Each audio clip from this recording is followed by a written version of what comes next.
Jadi kita itu sebagai founding members, yang kemarin 20 tanda tangan itu founding members. Indonesia memandang bahwa karena kita juga merupakan bagian dari negara-negara yang sejak awal ikut dalam proses ini, memandang bahwa Indonesia perlu untuk ikut bergabung,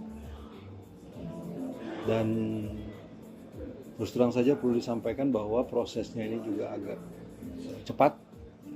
Dalam beberapa hari yang lalu penandatanganan piagam ini dilakukan dan Bapak Presiden memutuskan Indonesia untuk bergabung dengan berbagai pertimbangan. Yang pertama, tentu saja kita sejak awal merupakan negara yang peduli pada perdamaian, pada stabilitas internasional, dan khususnya pada situasi yang terjadi di Palestina. Karena Board of Peace ini merupakan bagian dari upaya untuk mencapai perdamaian tersebut, maka kita harus ada di dalamnya. Dan ini juga kita lakukan konsultasi dengan negara-negara yang kita sebut dengan Group of New York. Ada beberapa kali pertemuan sebenarnya, banyak percakapan, kemudian dialog yang terjadi, kemudian pertimbangan-pertimbangan, dan 2 hari sebelum penandatangan kemarin semuanya bersepakat untuk ikut bergabung bersama Joint of Peace, bersama Board of Peace. Negara-negara tersebut antara lain adalah Saudi Arabia, kemudian Persatuan Emirat Arab, Qatar, kemudian Jordan, Turki, Pakistan, dan Indonesia tentu saja. Mesir juga ada di situ. Jadi semuanya bersepakat. Kemudian kita meyakini bahwa Board of Peace ini adalah sebuah langkah yang konkret setelah sekian lama untuk bisa mencapai apa yang kita harapkan di Palestina. Tentu saja kehadiran semua negara-negara ini di dalam Board of Peace tersebut untuk bisa terus mengawal, kemudian memastikan bahwa upaya yang dilakukan oleh Board of Peace ini tetap berorientasi pada kemerdekaan Palestina dan tetap tercapainya solusi dua negara. Dan karena ada pertanyaan, saya juga harus jawab. Apakah ini akan menggantikan PBB? Tentu saja tidak. Kemarin juga disampaikan bahwa badan ini tidak ditujukan untuk menggantikan PBB. Ini adalah suatu badan internasional yang merupakan yang lahir dari kepedulian untuk menciptakan perdamaian dan stabilitas khususnya di Gaza. Karena itu upaya-upaya ini kita harus ikut. Indonesia memutuskan untuk bergabung. Dan acara yang berikutnya adalah special address oleh Presiden Prabowo Subianto. Kemarin sudah kita saksikan juga sama-sama, yang pada intinya beliau menyampaikan, memaparkan arah kebijakan ekonomi Indonesia, hal-hal yang sudah dilakukan oleh pemerintah selama kurang lebih 15 bulan. Disampaikan bahwa upaya-upaya yang kita lakukan meliputi reformasi struktural, kemudian perbaikan-perbaikan governance, termasuk penertiban hal-hal yang irreguler selama ini dan ilegal, kemudian meningkatkan efisiensi dari pemerintahan itu sendiri. Dan beliau juga menyampaikan program-program yang dilakukan pemerintah di bidang investasi sumber daya manusia. Karena tanpa sumber daya manusia yang berkualitas, apa yang kita inginkan dan kita cita-citakan bagi bangsa kita itu tidak akan terwujud.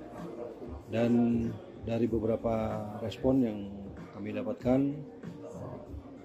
dunia internasional menyambut baik pidato tersebut.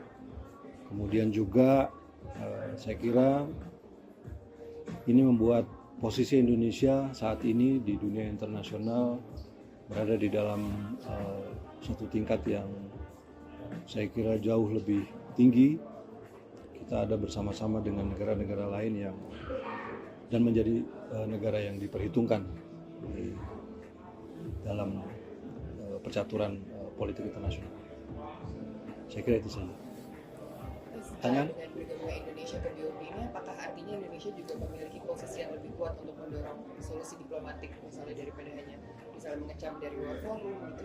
Saya kira iya, itu salah satu alasan juga ya kita masuk ke dalam untuk bisa mempengaruhi, untuk bisa memberikan masukan, saran, pertimbangan, dan seperti saya sampaikan tadi, memastikan semua arahnya itu tercapai, kemerdekaan Palestina tercapai, kemudian solusi dua negara ini benar-benar bisa terwujud.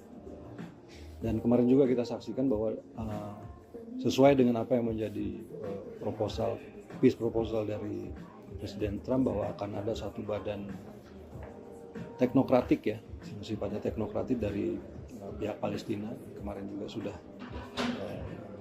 disampaikan juga, sudah ada. Jadi, kita akan terus melakukan upaya-upaya seperti yang disampaikan oleh Bapak Presiden. Kita harus memberikan perdamaian satu kesempatan, dan ini adalah sebuah kesempatan yang realistis karena tidak ada alternatif lain. Kalau selama ini banyak negara menyampaikan kecaman, menyampaikan statement, tetapi saya kira kehadiran Board of Peace ini dan langkah-langkah yang akan dilakukan ke depan itu merupakan sesuatu yang tangible sifatnya dalam rangka mencapai kemerdekaan Palestina. Mas Yugi, kalau agenda Bapak yang ke setelah ini Paris itu akan terbuka nggak Mas? Itu nggak terbuka. Oh, nggak terbuka. Kalau menanyakan soal Beliau memenuhi undangan Presiden Macron. pembicaraan terkait apa? Tidak. Kalau sikap Indonesia soal ini boleh nggak Mas? Konflik Amerika Serikat yang mau invasi Greenland, sikap Indonesia Intinya kita ada dalam posisi non-aligned. Kita sadar bahwa dunia sekarang sangat dinamis situasinya, namun kita juga harus ingat bahwa ada kepentingan nasional yang harus kita jaga. Oleh karena itu kita selalu berpandangan bahwa apapun yang kita lakukan, kita harus berpijak pada kepentingan nasional kita. Kita mengharapkan perdamaian, kita mengharapkan stabilitas, seperti yang disampaikan juga kemarin oleh Bapak Presiden, bahwa tanpa stabilitas, tanpa perdamaian, tidak mungkin mencapai suatu keadaan yang dimana dunia ini makmur, dimana masyarakatnya makmur. Jadi saya kira itu yang menjadi posisi kita. Sudah? Oke, makasih. Thank you teman-teman. Ya, makasih ya. Mau lagi Mas Yugi? Kalau ini lebih ke penasaran sih, kayak Indonesia kan kalau nggak salah the only Southeast Asian country yang masuk Board of Peace kan. Ada Vietnam. Oh, Vietnam. Vietnam ikut tapi nggak ikut. Nggak Jadi kita itu sebagai founding members. Yang kemarin 20 tanda tangan itu founding members. Kita kan tapi maksudnya di Southeast Asia ada Malaysia juga yang dia lokal dalam peace gitu. Kalau itu memang tidak ada invitation ke Malaysia atau? Dari informasi yang saya dapat, ada 60 undangan yang disampaikan oleh Presiden Trump, tapi tidak diberi detail siapa-siapa saja. Dan dari 60 tersebut, yang 20 kemarin yang sebagai early responder dianggap sebagai founding members kita untuk tanda tangan. Memang ada 2 undangan, satu undangan untuk join Board of Peace dan ada juga undangan untuk ikut penandatanganan. Dan yang dipersyaratkan kemarin itu sebenarnya yang ikut penandatanganan adalah adalah negara yang setuju untuk bergabung. Tapi sebenarnya listnya cukup banyak kemarin, cuma karena tidak semuanya bisa hadir pada saat penandatanganan, jadi yang 20 inilah yang jadi founding members.